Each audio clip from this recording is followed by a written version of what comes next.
ৰঙিয়াৰ ভৈৰা হাতীখলা পথাৰত তিনিদিনীয়া বৰ্ণাঢ্য কাৰ্যসূচীৰে অনুষ্ঠিত হ'ল শ্ৰীমন্ত শংকৰদেৱ সংঘৰ ৯৩তম অধিৱেশন।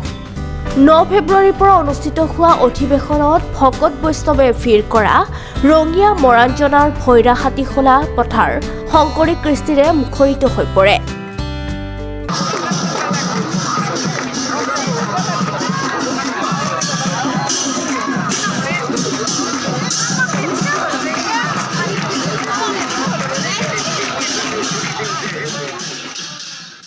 জিলা শাখাত মানে শ্ৰীমন্ত শংকৰদেৱ সংঘ ৯৩ সংখ্যক মানে অধিৱেশনখন আমাৰ যোৱা ৯ তাৰিখৰ পৰা আৰম্ভ হৈছে। আজি দ্বিতীয় দিন, গতিকে দ্বিতীয় দিনৰ কাৰ্যসূচীত অগণন ভকত বৈষ্ণৱ আহি ইয়াত আমাৰ উপস্থিত হৈছে।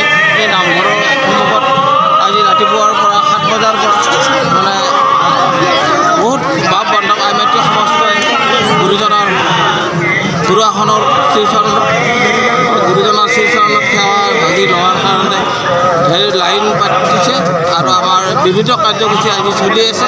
শিক্ষা শাখাৰ সভাও চলি আছে, সাহিত্য শাখাৰ সভাও চলি আছে আৰু আমাৰ নাটঘৰত ভাওনাও চলিছে।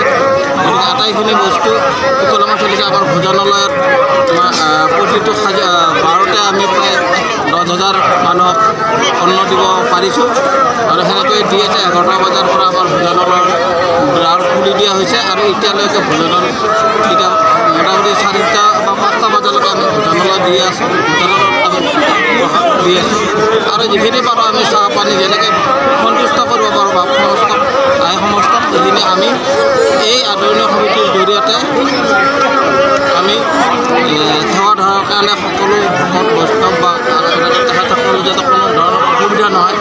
আমাৰ প্ৰায় ৭,০০০ সেৱা বাহিনী আছে। এই সেৱা বাহিনীসকলে তেওঁলোকে প্ৰতিটো মুহূৰ্তত নিৰীক্ষণ কৰি আছে কাৰোবাৰ যদি কিবা অসুবিধা হৈছে আৰু লগতে মেডিকেল অসুখ বিসুখৰ কাৰণে আমাৰ কেইবাখনো ইয়াতে 108 ৰখা হৈছে আৰু তাতে চিকিৎসা শিবিৰো ৩-৪টা আছে। অগ্নিনিৰ্বাপক বাহিনীও আছে আৰু আমাৰ ইয়াতে গ্ৰন্থমেলাও আৰম্ভ হৈছে এক্সিবিশ্যনৰ পৰা আদি কৰি গোটেই অনুষ্ঠানটো। অহাকালি আমাৰ মানে ৰাতিপুৱা ধৰ্মধ্বজা ৯টা বজাত আমাৰ মহামান্য পদাধিকাৰ ভৱেন্দ্ৰনাথ ডেকা বাবুৱে ৯ বজাত পতাকা উত্তোলন কৰিব।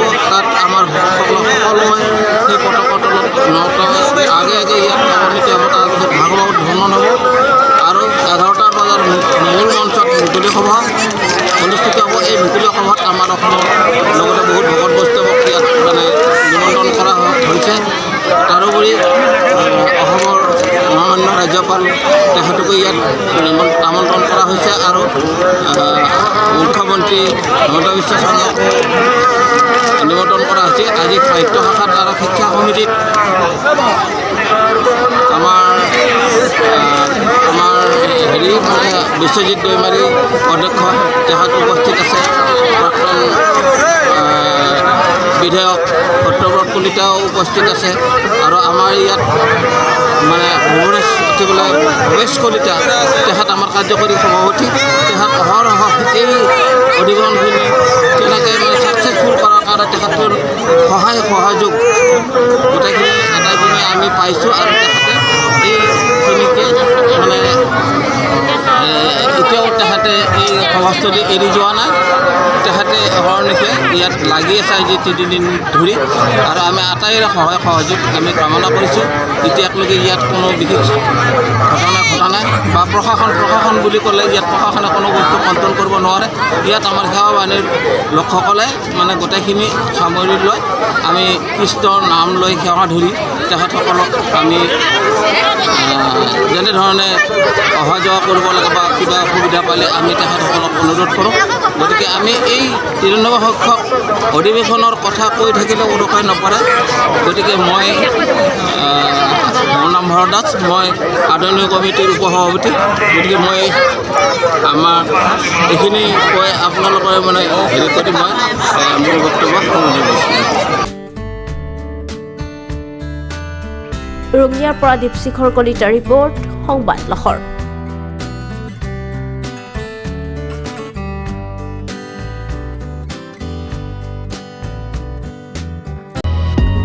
সোণাপুৰবাসী তথা ডিমৰীয়াবাসীৰ বাবে সুখবৰ কামৰূপ মহানগৰ জিলাৰ সোণাপুৰত স্থাপন ডিমছ হাস্পতাল এণ্ড নাৰ্ছিং হোম